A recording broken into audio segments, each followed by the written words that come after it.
मुख्यमंत्री माझी लाडकी बहीण योजना आणि या योजनेच्या संदर्भात बघा परत केवायसीच्या संदर्भात काही अपडेट आलेली आहे का। आणि सर्वात महत्त्वाची गोष्ट म्हणजे प्रचंड लाभार्थी विचारत आहेत की सर आम्हाला परत केवायसी करायची गरज आहे का, कारण अशा प्रकारचे अपडेट आम्ही वेगवेगळ्या ठिकाणी पाहिलेले आहेत।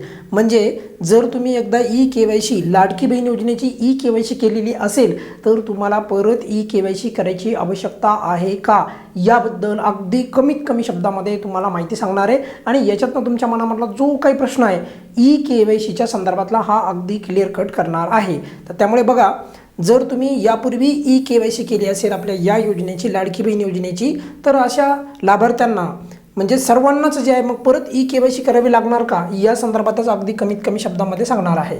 सर्वात महत्त्वाचं म्हणजे बघा सध्या ई केवायसीच्या संदर्भात पोर्टलवर कोणत्याही प्रकारची अपडेट आलेली नाही। त्यामुळे केवायसी जी करण्याची पद्धत होती तर ती फक्त पोर्टलच्या द्वारेच होती, त्यामुळे सध्या केवायसी करता येत नाही। हा एक मुद्दा क्लिअर करा।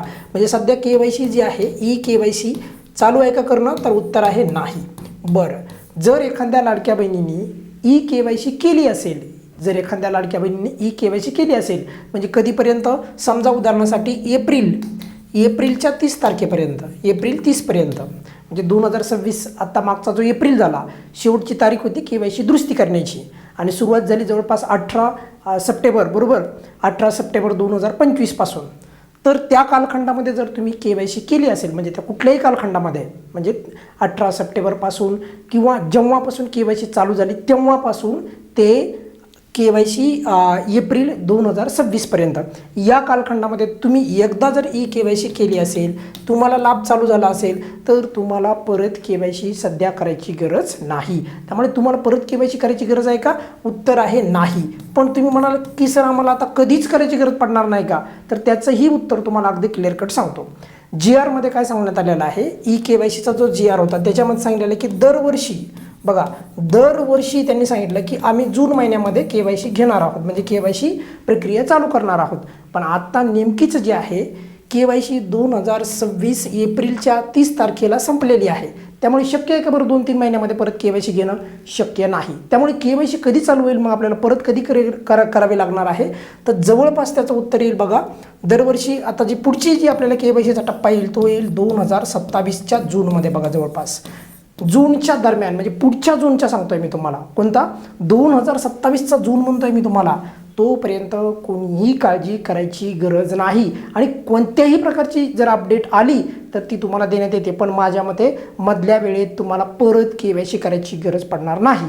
आता एक महत्त्वाचा प्रश्न आणखी पण राहिला, पोर्टल चालू होईल का यामधल्या वेळेस, तर माझं असं उत्तर आहे की त्याची शक्यता फार अधिक आहे पोर्टल चालू होण्याची सुरू म्हणजे कशा संदर्भात, ई केवायसीचं म्हणतोय मी। पण ते कुणाला, ज्या लाभार्थ्यांनी केवायसी केलीच नाही म्हणजे त्यांची केवायसी राहून गेली आहे अशा लाभार्थ्यांसाठी संधी मिळण्याची शक्यता अधिक आहे। मग आता ते कधी चालू होईल, तर पुढच्या 1-2 महिन्यामध्ये होईल का, तर शक्यता फार कमी आहे। पण त्याच्यानंतर मात्र त्याची प्रक्रिया मंत्रिमंडळात त्याची बैठक वगैरे होईल आणि त्यानंतर ते चालू होण्याची शक्यता आहे। पण केवायसी जर एकदा केली असेल तर परत करायची गरज नाही।